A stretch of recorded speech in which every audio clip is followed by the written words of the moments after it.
Christmas has inspired some stories we cherish most. And stories inspire children to love reading, a passion that serves their souls and feeds their spirits, and of course benefits greater society. That's why we're sharing some Christmas stories I know children enjoy. One, the original Christmas story, and two, written a little more recently. I hope you'll invite the children in your lives to watch. This book is called The Christmas Wish by Lori Evert. She writes, long, long ago, in a place so far north that mothers never pack away the wool hats or mittens, lived a sweet little girl named Anya, whose greatest dream was to become one of Santa's elves. One year, as the days grew shorter and the snow had fallen for weeks without a rest, Anya decided it was time to look for Santa Claus.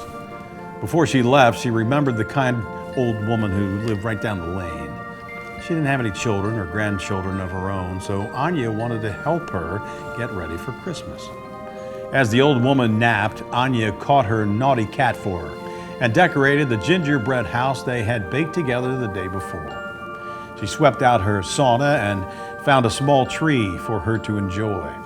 And then Anya delivered gifts to her friends and family with a note saying she would visit them whenever her busy job with Santa would permit. Anya was well prepared for her journey. She watched the sky at night, observing the position of the North Star, and she memorized the great map, the one on the schoolroom wall. Still, as she tied on her skis and began to glide away into the forest, Anya started to worry. What if I get lost? She wondered aloud. I can help you, sang a tiny voice.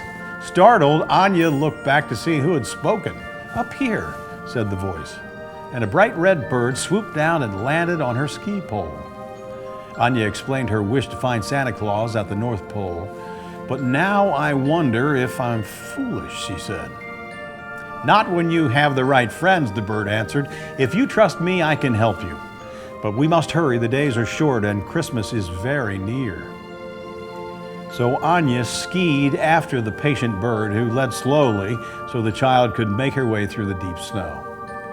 When they came to a mountainside, Anya flew so fast over the sparkling powder that the bird could barely keep up with her. At the foot of the mountain, the bird whistled, and they were greeted by a giant horse. You may sleep in my barn tonight, he offered. Tomorrow I can take you as far as 1 day and 1 night will allow. The cardinal fluttered away before Anya could thank him. Morning came in a blink. The gentle horse invited the still sleepy Anya to climb onto his back. They talked the day away, and they trod through the snowy forest. Evening fell as they approached a mountain pass. The sky came alive with the dancing colors of the northern lights. They stood spellbound for hours and fell asleep, the horse standing strong and solid with Anya lying across his nice warm back. Anya was sad when she awoke and remembered that the horse would have to leave her, but she knew that his people would be worried about him. Later, as they approached a gleaming ice fall, the horse whinnied loudly 3 times, and from a hole in the ice appeared the oddest-looking creature Anya had ever seen. The musk ox spoke softly and slowly. The cardinal asked me to escort you under the glacier to the tundra, she said. And then she turned and walked back into the dark cave. Follow her now, the horse told Anya. She is shy, but she is trustworthy. He saw that Anya was sad to leave him, so he said, when you are Santa's elf, you can visit me whenever you wish, but hurry now, because Christmas is very near. Anya took off her skis and bravely joined the plodding ox. The cave was dark as night as Anya followed the ox downward, and luminescent blue as they climbed up a trail of ice and stones. When they emerged, Anya saw a tremendous fur blanket lying on the ground in front of her. Just as she was ready to collapse onto its warm folds, it shifted, it rose. It wasn't a blanket, it was an enormous bear, just like the one in the tales her father told around the fire. After Anya had thanked the musk ox for her help, the bear spoke. I have come to take you north over the tundra, he said in a deep, soothing voice.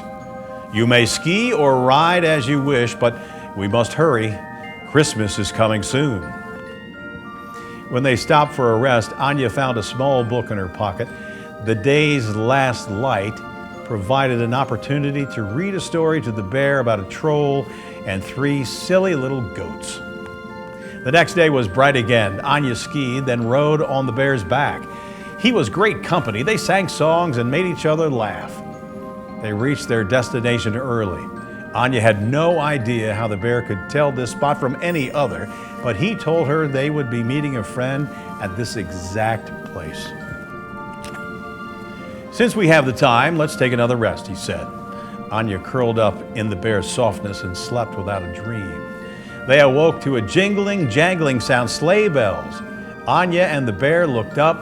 A reindeer landed right in front of them. "I'm so glad I found you," the reindeer said. "We must run, for I am too tired to fly." Anya felt sorry for him. He looked exhausted. As she took his harness off, she remembered an apple that she brought and offered it to him. The reindeer thanked her as he happily ate the apple. Anya hugged the bear goodbye, and then she put on her skis and set forth with her brand new friend. At first, Anya tried to ski behind the reindeer, but he was too fast. So Anya asked him to tow her. It was as close to flying as she had ever been. Anya skied that way for many miles, and just as she began to worry that she could not hang on any longer, the reindeer called, "Hold tight!" In a flash, they were soaring through the sky. Anya watched as the ice gave way to the ocean. She had seen that on the schoolroom map. She saw eagles and whales and giant icebergs that reminded her of the rock candy she made with her mother. Finally, they landed in a lovely clearing surrounded by trees that was cloaked in snow. And then Anya's wish came true. Santa Claus appeared. He lifted Anya onto his knee. "Welcome, Anya," he said. "I've been waiting for you. You are an extraordinary little girl. And while there are many children who wish to be one of Santa's elves, you are the first to have come this far, and you are already my most important helper. You bring kindness and joy to those around you all year long, and thank you. Now, may I ask you for a favor?" he added with a smile. "Will you help me drive my sleigh?" Anya was thrilled to give the command, "Fly!" It was very early Christmas morning when they landed near Anya's home. "Before I leave," Santa said, "I'd like you to take this very special gift. This is a magical bell, and if you ever need help, ring this bell 3 times. Santa Claus kissed her on the cheek, and the next thing she knew, she was in her bed. Anya sat up and looked out the window into the frosty morning. There was no sleigh, no reindeer, no tracks in the snow. She held the bell closely. Was it all a dream, she wondered? What do you think? Thank you for allowing me to share this story. Hopefully you can spend some quality time talking through the lessons these stories impart. You might also think of making a gift of the book to the children on your gift list, or checking the book out of your local library. Even in this digital age, there's nothing like holding a printed book to encourage children to appreciate good writing and great stories. And if you're able, consider supporting these local organizations that champion children's literacy year-round. Heritage Bank has made a donation to each to help them provide children's books and inspire future readers. Maybe one of the children your gift touches will write a Christmas story your descendants will read to their children. Merry Christmas, everybody, from all of us at Heritage Bank.